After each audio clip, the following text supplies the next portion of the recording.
Hey guys, it's Echo. And Crystal.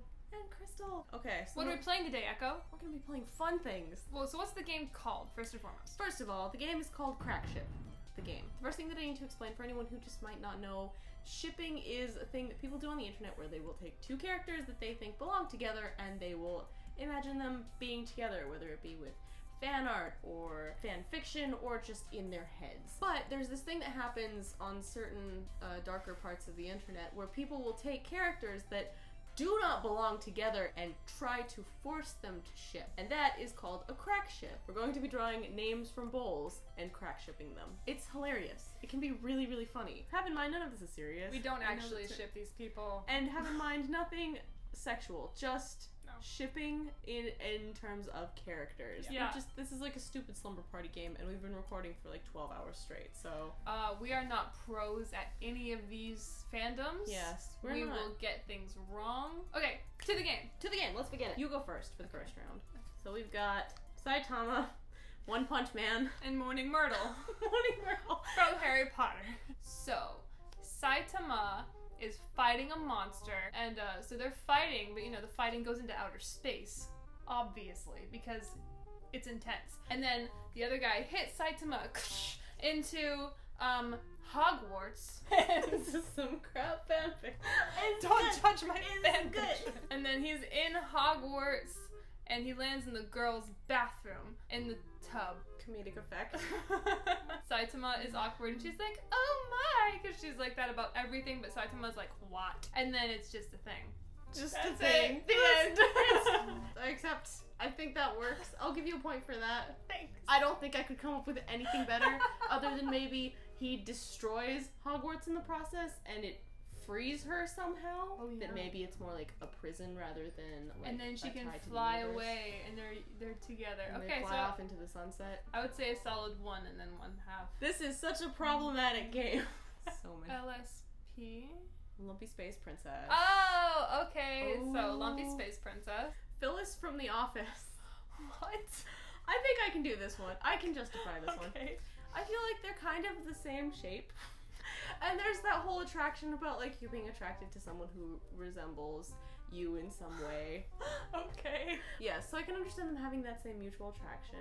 I think if they were going to meet, it would be because Lumpy Space Princess, for I believe part of Adventure Time, is essentially homeless. She's kicked out of like Lumpy Space. So maybe at some point she just happens across the parking lot of the office. In Scranton. Somehow Scranton is still like this like non-apocalyptic area of the Adventure Time universe. I think Lumpy Space Princess might just meet her as she's going up to her car. Maybe they just hit it off, having a conversation about mutual appearance attraction or something, and then hey, you look lumpy also. I like your lumps. I think I like you. And she'd be like, oh my girl. She would be like, oh, thank you. She would be a little bit shy. She would be a little bit awkward in the beginning. But she wouldn't question Lumpy Space Princess would make the first move. Yes. Sure. I accept this. Okay. I give Echo a point. You get a point. You get a point. This one. Okay, we've got Leela from Futurama. Ooh, that's a good one. And Leia. Leela and Leia. Ooh, that's a good crack. That's a good one. That's They're a like good crack two ship. badass space bitches together. Like, Yeah, I think you got this. I like that. So Leela has a delivery on the other side of the galaxy. Right? This is a decent crack ship. Okay. And Fry and the gang cannot come with, but Bender can come because we gotta have the side character. So they're dropping it off at the Death Star because Darth Vader. This is movie 1, old school. So they're dropping it off at the Death Star, and Leia is all prisoner. So she's like, oh my gosh, I'm a prisoner, but I'm sassy. And then she's like, I'm gonna escape. And then they're making the drop off, and as she's escaping, she's like, oh man, put me on your ship. I need to escape. My father's insane. And Leela's like, okay. And then she would have a robot friend with her. Oh yeah, R2-D2 because she says you're my only hope, and she put it in R2-D2 and R2-D2 found Luke later. This is fanfiction. Oh, continuity. Maybe this is how did R2-D2 get off the planet? I think there's a reason. Leela clearly it can't. This is the what reason makes it now. canon. Yes, this is the reason now. This is the subtext that whatever you needed. it was, that's whatever how it was, that's how it happened. R2-D2 got off of places. So Bender and We're butchering R2-D2 Star Wars. hit it People off. are gonna hate us. So Bender and R2-D2 hit it off, and he's like, yeah, this little guy, he's my buddy, so we're gonna drink together, bring the girl. And Leila's like, okay, fine, I got this. They talk, and they're like, my family, and then it's like, yeah, you know what, I don't know my family either, because she has family problems too. Like, they're traveling, because the galaxy's far, far away. It took like 2 months to get to this galaxy far, far away, even in the ship. So they're like coming back, and then they're together. That was a long explanation, but I'm happy with it. I'm willing to give you 2 points for that. I will give you 2 points for that, because Badass Space Bitches is like, that's a good crack ship. Cool. Yeah. Yay! Yeah, this just seems like a good sleepover game. I agree. Rogue from X-Men. This is a good one. And Vicky from Fairly Odd Parents.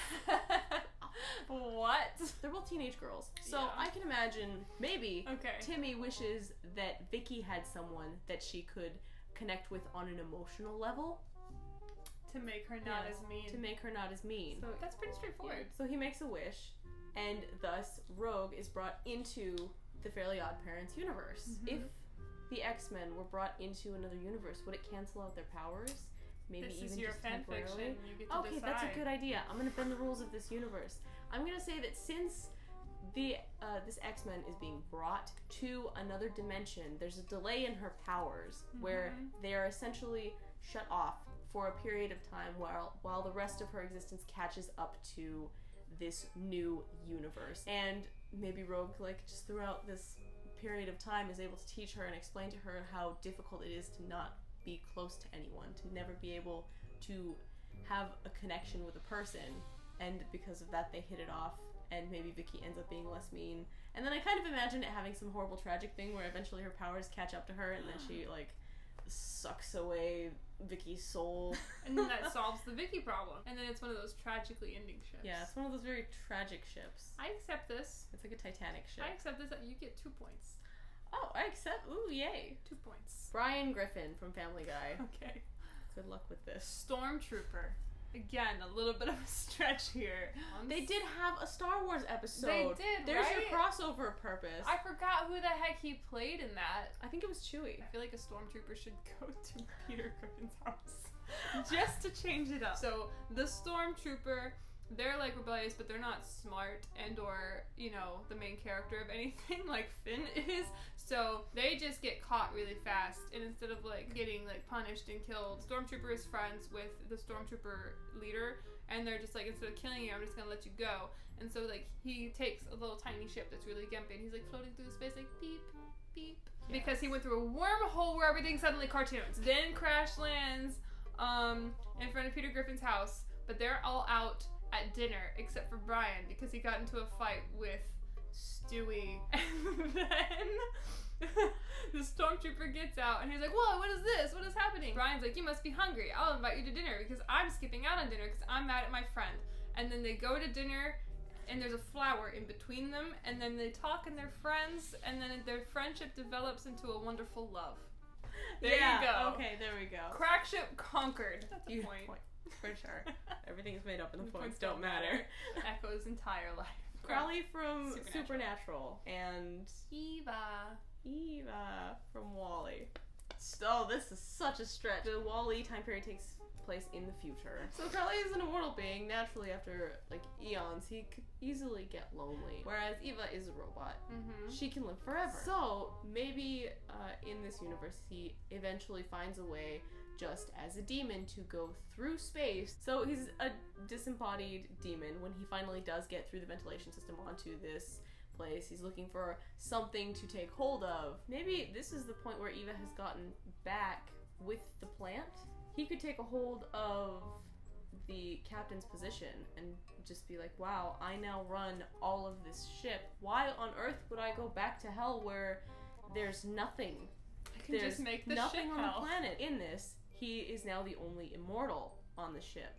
And so, over a long period of time, he slowly falls in love with Eva, the only other technically immortal being.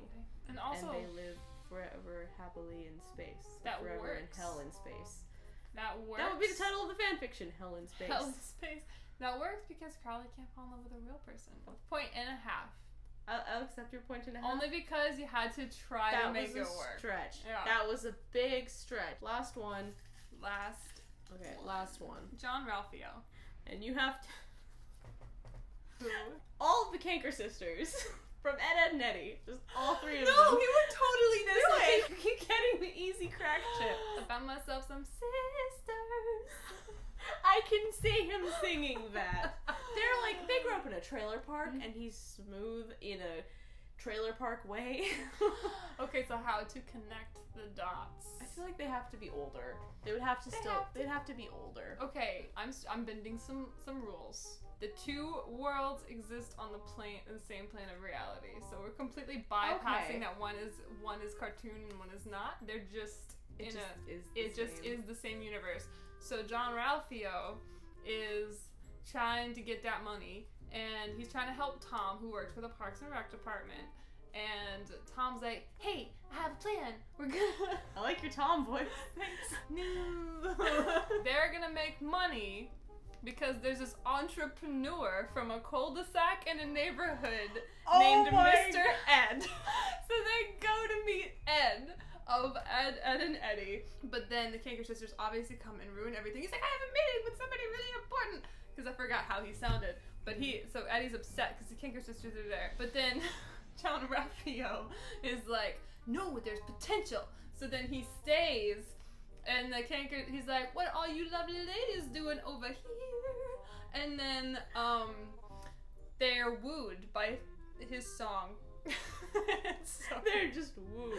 They're wooed. Ed and Eddie are excited because they're out of their hair now, and he's like, "I got 3 ladies," and so he takes them to dinner, and they ride around in a Lexus together. The end.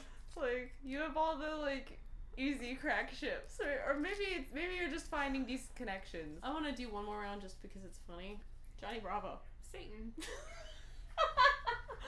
He would try. I mean, technically, Satan was supposed to be the most beautiful of all angels, right? Yes, so if anyone was gonna get Johnny Bravo to fall in love with him, Satan would make sense. He was a beautiful fallen angel, and clearly, since Johnny Bravo's like done all of these horrible like womanizing things, when he died, I would imagine maybe he'd go to hell for that reason. And then hoo ha hoo, hey there, baby, and then there you go. Okay, of all of the horrible crack ships that have just happened, which one is your favorite?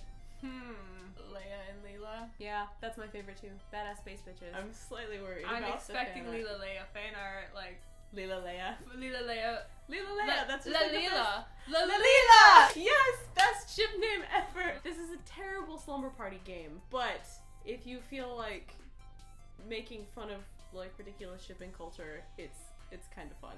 This is a fun game though. This just seems like a fun sleepover game. That was fun. I enjoyed that. Okay, thanks for watching our ridiculous video. Please let us know which of the crack ships were your favorite. If we happen to just stumble across your OTP in this, like, good on you. This whole thing was so bad. This whole thing was a mess. But we'll give you like 200 awesome points just for making it to the end. Also, Crystal is a YouTuber. She's a magic human being. She lives in New York, and I don't know why you don't like show that off as much in your channel, but she makes really beautiful animations and she tells really hilarious stories about her life in New York. Yeah, we're gonna go play Pokemon Go in Central Park because it's one of the best places on the planet to play the game. So we're gonna go do that and get ice cream. Okay, bye. Bye!